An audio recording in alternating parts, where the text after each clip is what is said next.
अर्थ से सबसे closest star है प्रोक्सिमा सेंटोरी और ये हमसे करीब 4.25 लाइट ईयर्स दूर है या अबाउट 40 ट्रिलियन किलोमीटर्स दूर है।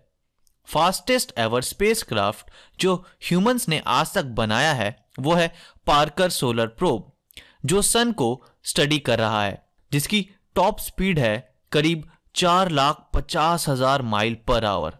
ये माइंड बॉगलिंग स्पीड से ये स्पेसक्राफ्ट कश्मीर से कन्याकुमारी जस्ट 15 to 18 सेकेंड्स में पहुंच सकता है। हम इमेजिन भी नहीं कर सकते ये कितना फास्ट होगा, बट स्टिल इस स्पेसक्राफ्ट को इस स्पीड पर भी करीब 6,633 साल लगेंगे हमारे नियरेस्ट नेबरिंग सोलर सिस्टम यानी Proxima Centauri alpha Centauri star system तक पहुंचने में। हेलो फ्रेंड्स, मैं हूं शुभम और ये है स्पेस इनफिनाइट पॉडकास्ट। और आज के एपिसोड में हम डिस्कस करने वाले हैं फास्टर देन लाइट ट्रैवल से रिलेटेड एक आइडिया यानी कि वार्प ड्राइव के आइडिया के बारे में। गैलेक्सीज के बीच ट्रैवल कर पाना तो दूर की बात है, अगर हम ह्यूमंस स्टार्स के बीच भी इजीली ट्रैवल करना चाहते हैं तो हमें लाइट से फास्ट ट्रैवल करना होगा।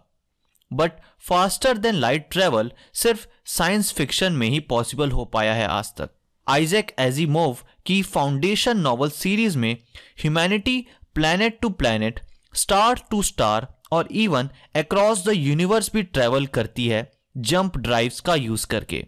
ये एक फैसिनेटिंग कॉन्सेप्ट है साइंस फिक्शन में फास्टर देन लाइट ट्रैवल के लिए।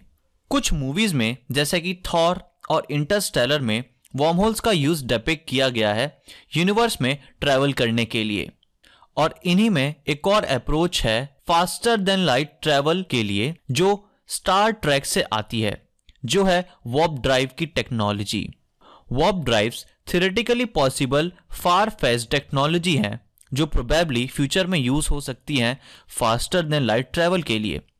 लेकिन ये theoretical warp drives really work कैसे करते हैं और क्या हम ह्यूमंस कभी सच में ऐसा कुछ क्रिएट कर पाएंगे?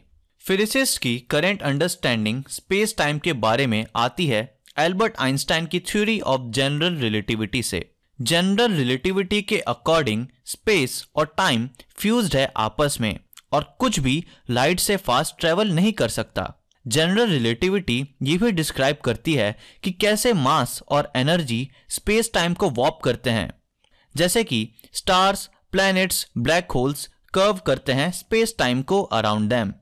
इसी कर्वेचर को हम एज ग्रेविटी फील करते हैं। तो फ्रेंड्स, क्या हो कि अगर एक स्टारशिप अपने आगे के स्पेस को कंप्रेस कर पाए और अपने पीछे के स्पेस टाइम को एक्सपेंड कर पाए? तो स्टार ट्रैक ने इसी आइडिया को वार्प ड्राइव का नाम दिया है। 1994 में मिग्यूल एल्क्यूबर, एक मैक्सिकन थ्योरेटिकल फिजिसिस्ट ने शो किया कि स्पेसशिप के आगे के स्पेस टाइम को कंप्रेस करना और पीछे के स्पेस टाइम को एक्सपेंड करना मैथमेटिकली पॉसिबल है जनरल रिलेटिविटी के लॉस की मदद से। तो इसका मतलब क्या है? इमेजिन कीजिए कि दो पॉइंट्स के बीच की डिस्टेंस 10 मीटर्स है। अगर आप पॉइंट ए पर खड़े हैं और ट्रेवल कर सकते हैं 1 मीटर पर सेकेंड के रेट पर, तो आपको 10 सेकेंड्स लगेंगे पॉइंट बी तक पहुंचने में। हाउएवर, लेट्स सपोज कि आप किसी तरह अपने और पॉइंट बी के बीच के स्पेस को कंप्रेस कर सकते हैं सो दैट कि अब वो पॉइंट बी आपसे सिर्फ 1 मीटर दूर है, तो आप उस पॉइंट बी पर अब सिर्फ 1 सेकंड में पहुंच सकते हैं। थ्योरी में ये अप्रोच रिलेटिविटी के लॉस को कॉन्ट्राडिक्ट नहीं करती, क्योंकि यहां हम फास्टर देन लाइट ट्रैवल नहीं कर रहे हैं स्पेस में। तो क्या अब हम इजीली वास्ट स्पेस में ट्रैवल कर पाएंगे? वेल, अनफॉर्चुनेटली अभी नहीं, क्योंकि इस method of compressing space time में एक प्रॉब्लम है। इसमें रिक्वायरमेंट है नेगेटिव एनर्जी या नेगेटिव मास की। वार्प ड्राइव्स काम कर सकते हैं by creating a bubble of flat space time, जो कि उसके अराउंड यानी कि स्पेसशिप के अराउंड होगा, और उस बबल के अराउंड के स्पेस टाइम को कर्व करने से डिस्टेंसेस रिड्यूस होंगे, जिससे warp drive faster than light travel कर पाएगी। वार्प ड्राइव को रिक्वायरमेंट होगी नेगेटिव मास की, जो एक थियराइज्ड टाइप ऑफ मैटर होता है, या एक रिंग की जो नेगेटिव एनर्जी से बना होगा। फिजिसिस्ट ने कभी नेगेटिव मास ऑब्जर्व नहीं किया, तो ये सिर्फ एक ऑप्शन छोड़ता है उनके लिए, जो कि है नेगेटिव एनर्जी का ऑप्शन। तो नेगेटिव एनर्जी क्रिएट करने के लिए वार्प ड्राइव को यूज करना होगा ह्यूज अमाउंट ऑफ मास, एक इम्बैलेंस क्रिएट करने के लिए बिटवीन पार्टिकल्स और एंटी पार्टिकल्स।